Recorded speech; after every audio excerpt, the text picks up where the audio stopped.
I'm the developer of linguistic genomics, which was the first platform on which you could determine the intent of communication rather than the literal artifact of communication. But we've also used that technology for a number of other applications in defense and intelligence and finance, and most notably, in the early 2000s, my company was responsible for bringing down what was, at the time, one of the largest tax frauds in U.S. history. We maintained a series of inquiries into every individual, every organization, and every company that is involved in anything that either blurs the line of biological and chemical weapons or crosses that line in any of 168 countries. In 1999, there were 1 million patents digitized by IBM. And those 1 million patents were the first time human innovation had been put into an electronic digital searchable format. We took that information and we did a very simple exercise using our linguistic genomics technology, where I made the horrific assessment that approximately 1/3 of all patents filed in the United States were functional forgeries, meaning that while they had linguistic variations, they actually covered the same subject matter.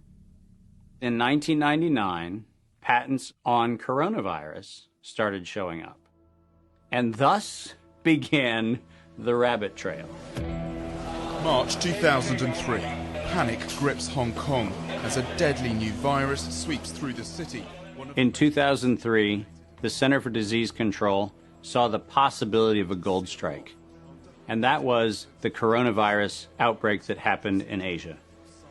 They saw that a virus they knew could be easily manipulated was something that was very valuable, and in 2003 they sought to patent it. And they made sure that they controlled the proprietary rights to the disease, to the virus, and to its detection, and all of the measurement of it. We know that Anthony Fauci, that Ralph Baric, that the Center for Disease Control, and the laundry list of people who wanted to take credit for inventing coronavirus were at the hub of this story. From 2003 to 2018, they controlled 100% of the cash flow that built the empire around the industrial complex of coronavirus. The World Health Organization has officially named the novel coronavirus the novel coronavirus outbreak. The World Health Organization is a pandemic, an international public health emergency. While we know that the coronavirus manipulation started with Dr. Ralph Baric in 1999. The major characteristics of SARS, MERS, and SARS coronavirus 2, it's a good way for you... Ralph Baric is the researcher at the University of North Carolina, Chapel Hill, who's famous for his chimeric coronavirus research.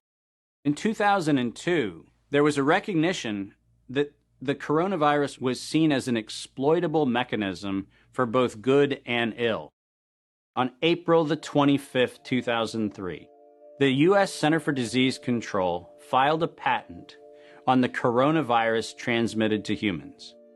Under 35 U.S. Code Section 101, nature is prohibited from being patented. Either SARS coronavirus was manufactured, therefore making a patent on it legal, or it was natural, therefore making a patent on it illegal. If it was manufactured, it was a violation of biological and chemical weapons, treaties, and laws. If it was natural, filing a patent on it was illegal. In either outcome, both are illegal.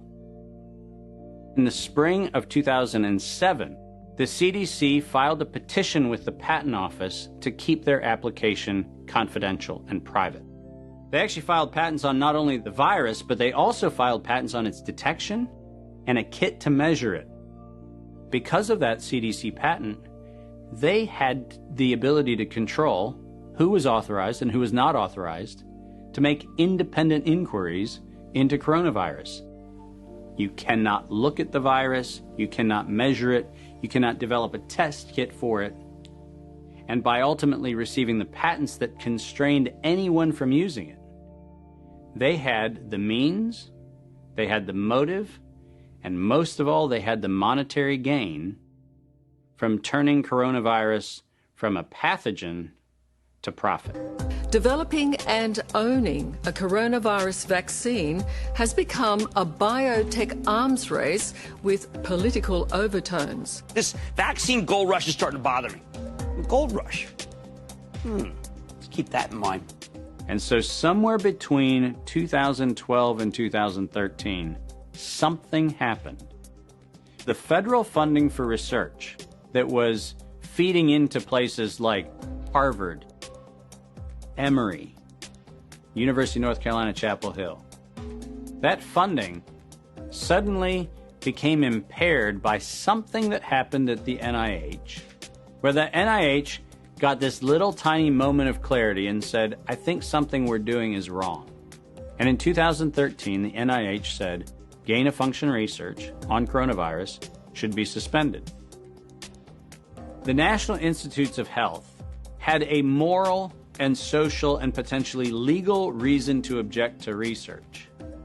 But the letters that were sent to the researchers essentially said, you are receiving notice that we're telling you to stop. And now on the bottom of the page, we're going to clarify what stop means. Keep going. But when the heat gets hot in 2014 and 15, what do? You offshore the research. You fund the Wuhan Institute of Virology to do the stuff that sounds like it's getting a little edgy with respect to its morality and legality. But do you do it straight way? No. You run the money through a series of cover organizations to make it look like you're funding a U.S. operation, which then subcontracts with the Wuhan Institute of Virology. The U.S. could say, China did it. China could say, the U.S. did it. And the cool thing is, both of them are almost telling the truth.